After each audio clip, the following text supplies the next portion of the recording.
Because I started making my movie videos in 2020, I never got the chance to make a top 10 list about my absolute favorite year of movies, 2019.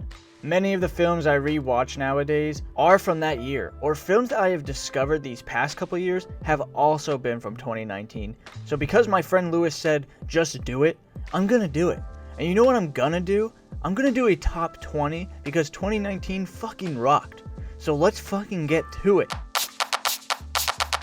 The only documentary on this list, Tread, was a movie I watched sometime in 2020 and realized it came out in the wonderful 2019.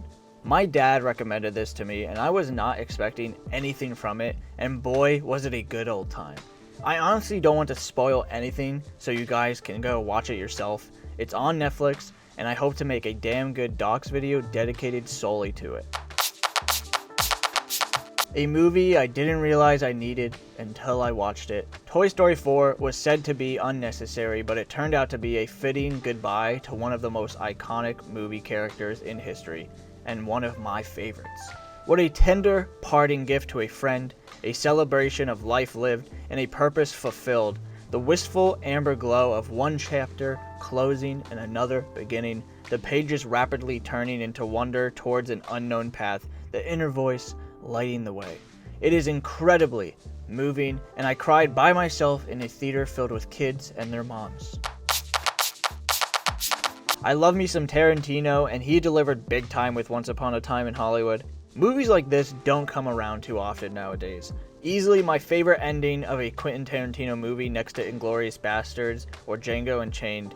Perhaps one of my favorite final scenes of any movie I had seen in 2019. Simply flawless cinema. A movie I didn't get to experience while in theaters, and I wish I did, Midsommar, is a treat. There are so many small references and paintings that pre-shadow the events of the movie. This movie is so beautifully shot, brilliantly directed by Ari Aster. I enjoyed Florence Pugh's performance more and more on each rewatch. It's worth getting the director's cut, and I am still hoping he remakes his short into a feature-length film. Only saw it once, not even in theaters, and it left me speechless. I watched this late in the night by myself in my room, and wow, it doesn't feel as though a film like Ad Astra should exist today. The storytelling is classical, cold, and sterile. There may be warmth and humanity to its character, but the execution is one of precision over emotion. I wouldn't call myself a sci-fi fan, but this one made me one. Joker gets so much hate, but I personally love it. It was my girlfriend and I's first movie in the theater together with my friends. It was also a big moment for DC movies, being that it was rated R, and it freaking got nominated for an Oscar. There's not much to say about it that has not already been said. If you love it, awesome. If you hate it, I don't care about you. After recently watching Daniel Craig's Bond movies for the first time, I appreciate his role in Knives Out so much more now. Absolutely brilliant deconstruction of the murder mystery genre. Hardly anything played out in the way I expected, and I was glued to my seat the whole time. The excellent script, tight direction, and wonderful performances all come together to make such a pretty picture. I wholeheartedly can't wait for the sequel. A movie I did not expect to fall in love with, Rocketman, fell into my lap after its initial release. I wish I saw it in theaters, but I will have to live with the fact that I did not. As always, you can never sum up any life, book, or story in a 2-hour movie, but this comes close. You leave feeling like you really got to know the real and vivacious, yet flawed human being that is Elton John. Greener Grass is a film that wasn't even in theaters around me. I just happened to find it on Hulu, and now I have rewatched it countless times. It's endlessly funny. Again, people might hate the comedy in this. It's a very specific brand of comedy that if you don't like it, you'll hate this. But if you fuck with it, you fuck with it hard. The world building, the set designs, the costumes, the weird quirks of this world and these characters, the bizarre TV shows that play, it's hypnotizing and it's hysterical. I did not expect to love Marriage Story as much as I do now. Everything about Marriage Story felt so real. It was the immense realness and emotional depth of the two lead performances and their subtle nuances that make it stand out. It is a movie that I recommend everyone see at least once in their lifetime. Such an underrated director today, Riley Stearns' The Art of Self-Defense is everything I love about movies. This was a pleasant surprise since it wasn't the average comedy I expected, but instead something incredibly absurd, and in the last half, a surprisingly dark movie. The Art of Self-Defense has a carefully written screenplay that shows an original deadpan approach to its themes and yields an excellent movie. I can't wait to see his next release with Duel. If you don't like 1917, then I don't like you. 1917 is outstanding, tense, emotional, and impressive without feeling flashy. This is hands down one of the greatest war movies to hit the big screen in the last 20 years. The hell of the World War I battlefield is a subject that hasn't been covered in a long time, and Sam Mendes executes every phase of the film almost flawlessly. When I sit down and think about it, I would pick this movie up before ever rewatching any other war movie. I was incredibly late to this movie. I hate myself for not watching it sooner, but Portrait of a Lady on Fire transports you back to the 18th century. It's gorgeous to watch, brilliantly acted, and has a storyline that surprisingly intrigued me throughout. This is one of the most emotionally intense viewing experiences I've ever had, and it's a must-see to understand why. The Lighthouse is a superbly made film about madness, isolation, and alcohol, and even though it appeals to a niche audience, if you're a cinephile, then you'll appreciate every aspect of this film. It took me 2 watches to fully be encapsulated by the film, but when I finally put those subtitles on, when it released on Blu-ray, wowie! I definitely feel this is becoming a modern classic if it already is not.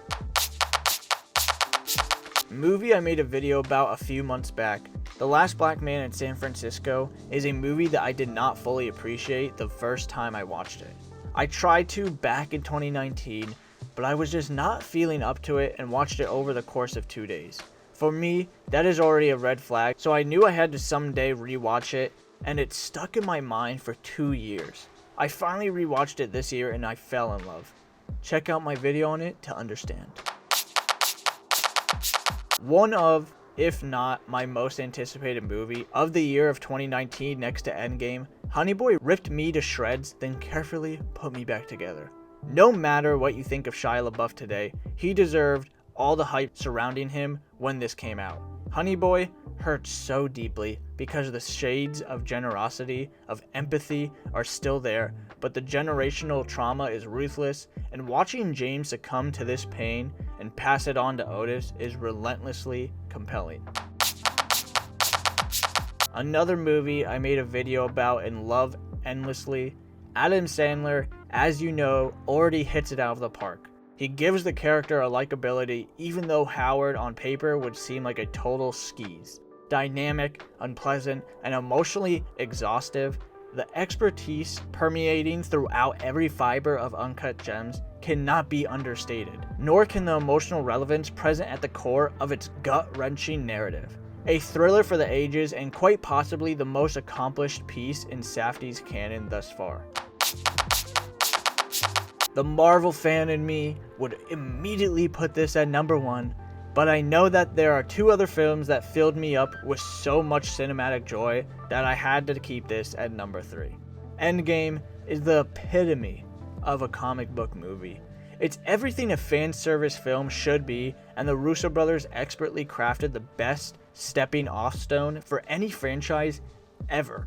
I still cry, I still scream, I still smile throughout. I love Endgame with all my heart and everything it accomplished. I will forever remember seeing it in theaters. It is one of the best theater experiences I have ever had in my life and probably will ever have. I am so lucky to have seen this at SCAD's Film Festival and going in completely blind.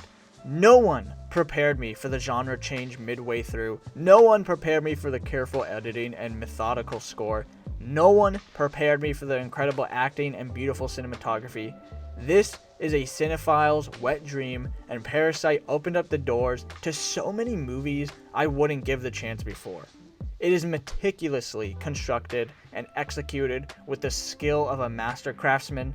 Parasite is the film of the decade, but it's not my number one. I have already exclaimed how much I love Jojo Rabbit in my video I made for it, but seriously, I love this movie. I was absolutely blown the fuck away by this film. I was genuinely laughing my ass off through the entire thing. I saw this by myself in a theater alone. It's an exceptionally written film. This film is super silly and super funny until it's not, and then it destroys you emotionally.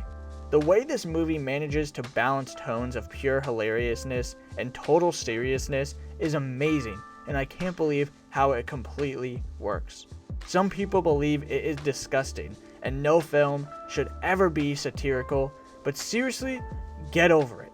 Taika Waititi handles the subject with such care. I honestly have no words for how moving this film is. The way the film portrays the indoctrination of children to join a war that is much bigger than them is perfect. How the Nazis exploited children's wild imaginations and naivete for their war effort is one of the highlights of the film. It surprised me then, and it still surprises me now. If you didn't see a film that you liked on this list, I bet it almost made mine. There are so many movies I love from 2019, and I probably would have made a top 50, but this is what you get. I love Jojo Rabbit with all my heart, and that is why it is my favorite film from 2019.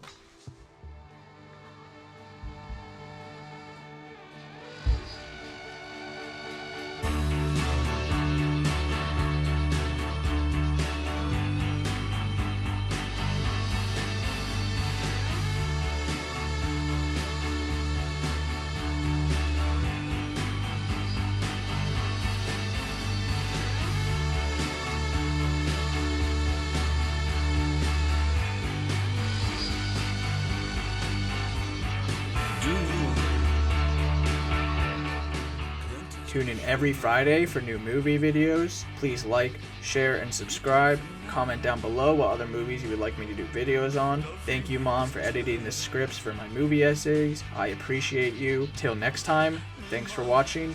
Catch you on the flip side. Gibt uns eine Chance, doch können wir sie dann für immer und immer. Und wir sind dann Heaven.